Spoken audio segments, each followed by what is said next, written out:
What's up, Tube? Welcome back to Guido's Chop Shop, the second best gel blaster channel on the tubes.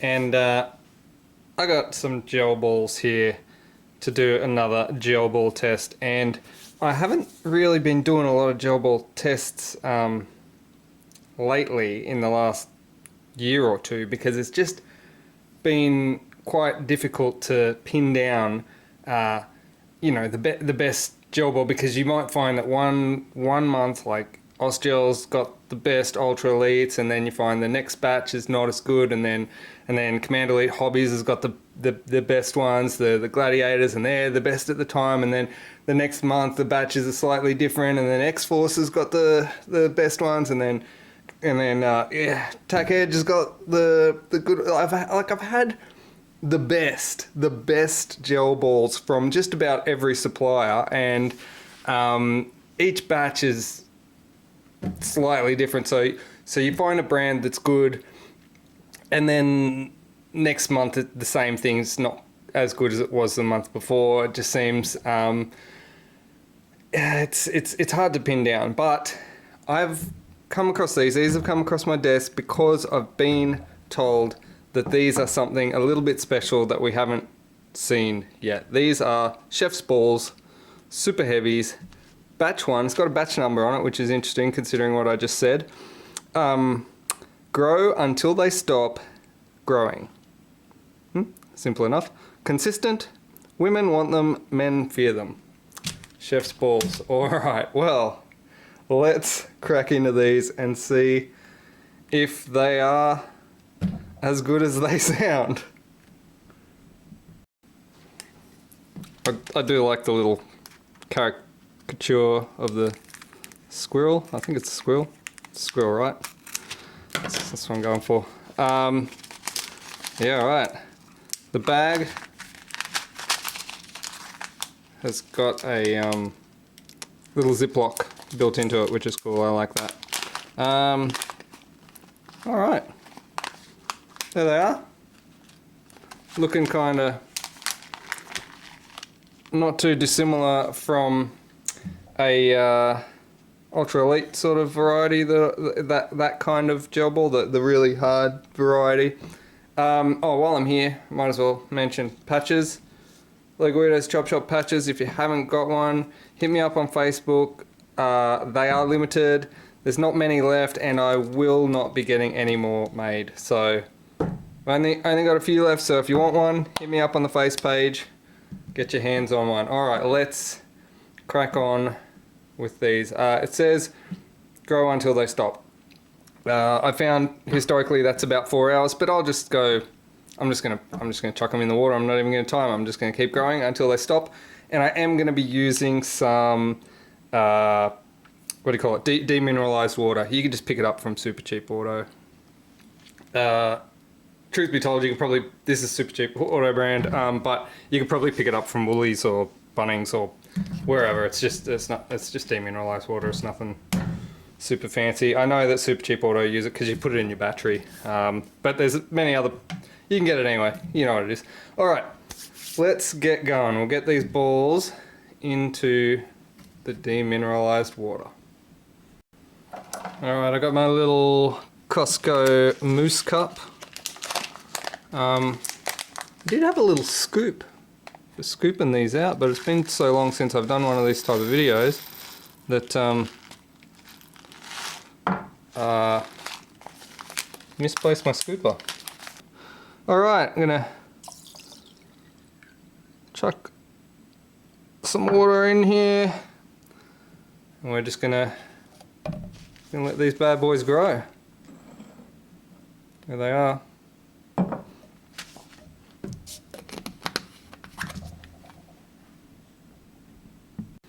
Alright, it's been a couple of hours now, and I can't believe how perfectly I guesstimated the volume of this water and these gels. Let's just change the angle. Look at this. They're almost perfectly for the amount of water I put in and the size of this glass, I've almost perfectly estimated the exact scoop size and water amount so that they're not coming out too far out of the water. And anyone who's grown gels will know what I'm talking about. If you put too much in and then when you come back and the gels have all overflown and they're all rolling across your desk and the floor, you'll know what I mean. But there we go. Might just let them hang out in there a little bit longer. It appears like they're all fully hydrated. Like I can't see any of the hard white cores showing, which is generally what you see in gels that are undergrown. But looks like a pretty good sample size. I'm just gonna leave them for a little bit longer. We'll come back, see you soon. About another hour later now, you can see they've grown now, and these top ones are actually popping out of the water a bit, so I'm just topping up. Just make sure. Obviously, there was still some growth to be had. Like I said, it's been a little while. It's I haven't been timing it, but it's probably been about 4 hours, give or take, since I chucked it in. But I'll let them sit for a little bit longer, and we'll be back shortly. Alright, back again. Here we are. Okay, so these have been in there for a number of hours now, so I will get these out, drain the water off, and then we'll take a look.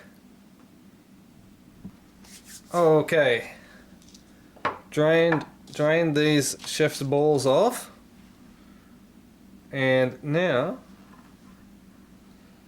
I'm going to grab my mini scale and give them away, because I know that most of the, hang on, wait, I'm going to zero that with the tray on it. Okay, I know that most of the gel balls that I've weighed in the past, even the hardest ones, weigh around 0.2 to 0.22 gram. And these ones, I've been told, if I'm to believe what I'm told, come in a little bit heavier. So, I mean, heavier from a ballistic point of view is helpful. We can go into that in another video, but let's just get these on the scales. I'm just going to adjust the angle here so we can see it a bit better. Alright, I've adjusted that so you can see my scale a bit better. Of course, what I'll do is I'll weigh 10 of them, and then we'll adjust the decimal point to suit, if that makes sense. Alright, 4, 5, 6, 7, 8, 9, 10. Is that right? 1, 2, 3, 4, 5, 6, 7, 8, 9, 10. Get them sort of roughly in the middle here so I can get a relatively good reading. Hang on, let's just move that so that I can see the actual screen. 2.36 grams, which would make these obviously 0.23 of a gram per gel on average. Just in case that was a fluke, I'll empty off those 10s, and I will dry this off. There's probably still a little bit of moisture there. There we go, and tear it. Alright, I'll get 10 more. 1, 2, 3, 4, 5, 6, 7, 8, 9, 10. Just count them again, make sure I got that right. 1, 2, 3, 4, 5, 6, 7, 8, 9, 10. 2.43. 2.42. So, interesting. It does appear that the Chef's Balls Super Heavies are a little heavier than usual gels. I'm interested to know well, I'm interested to know. It also says consistent here as well. Consistent. So I'm interested to know the size consistency. So I'm going to run this small batch that I've got here through the Seismotron 4000 and just measure the consistency of the size with that slide. If you're unfamiliar with the way that works, it's a couple of almost parallel bars that I'll roll the gels down. I'll fill you in as we go. Alright, so if you've seen this before, you understand how this works. Two almost parallel bars. We've got 3 groups. Basically, if it gets down to this point, it's 7.5 or larger. In between here is about 7.3 to 7.1, and then 6.97 end up in this first container. Thereabouts. So I've measured with the vernier, so the distance between here. Watch my other video if you're interested on how that works. I might put a link up in the top. So basically, down they go. Alright, so my control group has, my small group has sorted, and you can see there's not much in this first bucket. The cutoff for that first bucket, 7.2. So not much under 7.2. The mid bucket and the end bucket seem to be fairly evenly distributed. I would say it looks like more in the end bucket than in the mid bucket. The mid bucket cutoff point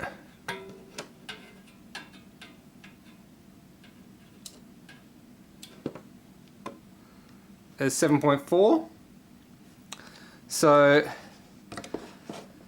what's that? 7.2 to 7.4.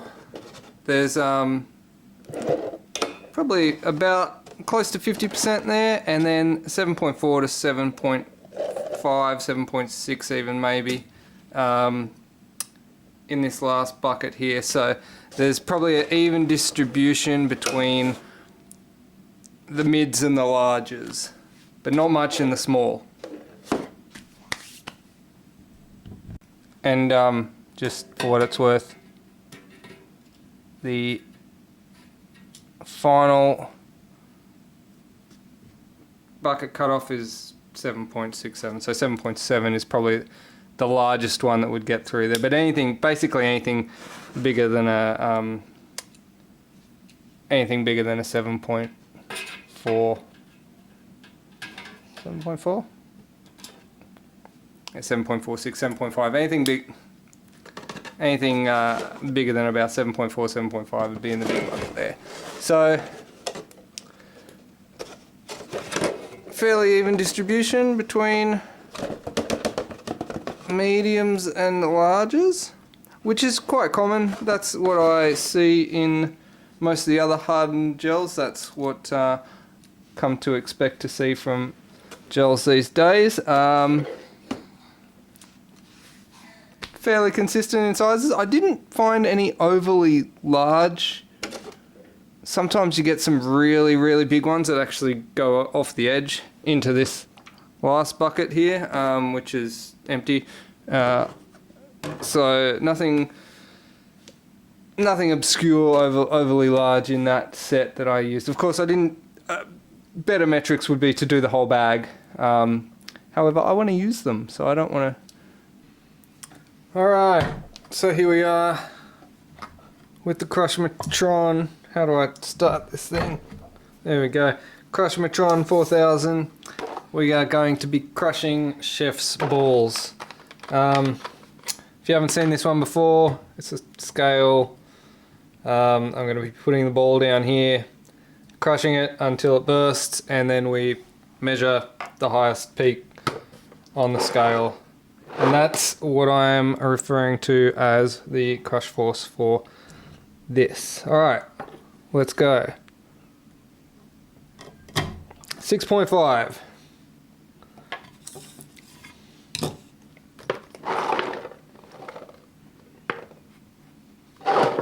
Should have had more ready to go.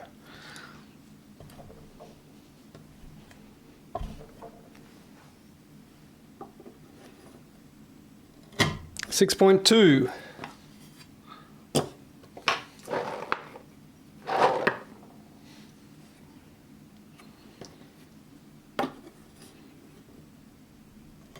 $5.8.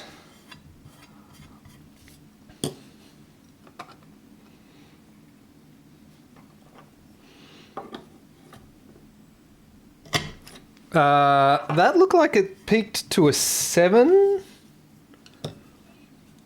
Yeah, it was on a 6 point something, but I think it just barely hit a 7 before it crushed. You can probably watch the video in slow motion and you'll have a better idea of what that said than I do. 6.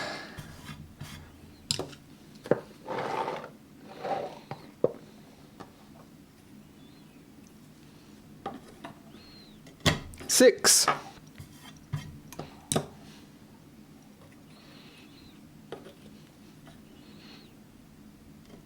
5.2.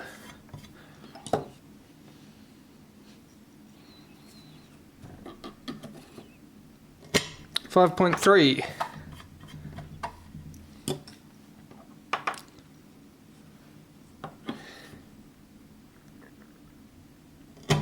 6. And I'll do one more. Actually, I'll do 3 more because I just poured 3 out. So, arbitrary number. 6.4.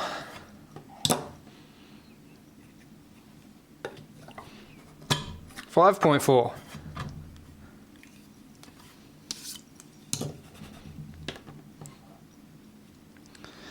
And finally, 5.9. All right, well, that was an interesting little segment with Chef's Balls. So while Chef's Balls seem to weigh in at a slightly heavier mass than some of the other brands of hardened gels that I've had come across my bench, they seem to be crushing at a slightly lower force than some of the other extra hard brands that I've had. Some of the extra hard ones I've seen go 7-8 kilos. Chef's Balls seem to be around the 6 kilo region, but weighing a little bit more. So that's interesting. Very interesting to know. A question that you might be wondering is, what is weight relevant about? What is mass relevant for? And I guess it comes down to one of my favorite topics of physics. I'm not going to go in depth into it all, but basically a gel ball or a projectile doing 300 FPS, that is a lighter gel ball of less mass than a gel ball of heavier mass doing the 300 FPS. The heavier gel ball is going to be carrying more energy, more joules. And even though they're both at the same velocity, it's going to take more energy to stop the ball with more mass than it is to stop the ball with less mass. And when you factor in like wind resistance as removing some of that energy of the ball, one with more mass should travel further. It should also be less easy to disrupt with like crosswinds, and also it'll probably maybe hurt a little bit more because more joules are being absorbed into your body as it hits you. So what are the benefits of having more mass? Benefits in accuracy and range. Benefits in energy. But is it enough of a difference? Like, it's only 0.3 of a gram, maybe 0.2 of a gram more than some of the other ones that are harder. start to ask questions like, what's better for you? Something that's got more mass or something that crushes with more force? I don't have the answers to these questions, but it is interesting, and it has been an interesting evening for me crushing Chef's balls. If you want to get your hands on Chef's balls, who doesn't want to get their hands on Chef's balls? Unfortunately, I believe Chef's balls are already sold out, so you cannot get your hands on Chef's balls. But maybe keep an eye out for the future if you're interested, because they may be coming more in the future. But otherwise, interesting little experiment for me this evening. Thanks for watching. Don't forget patches. You can hit me up, face page, or if you want to buy me a coffee, you can buy me a coffee in the link below, as per usual. Thanks for watching, guys. Appreciate all your support. Peace.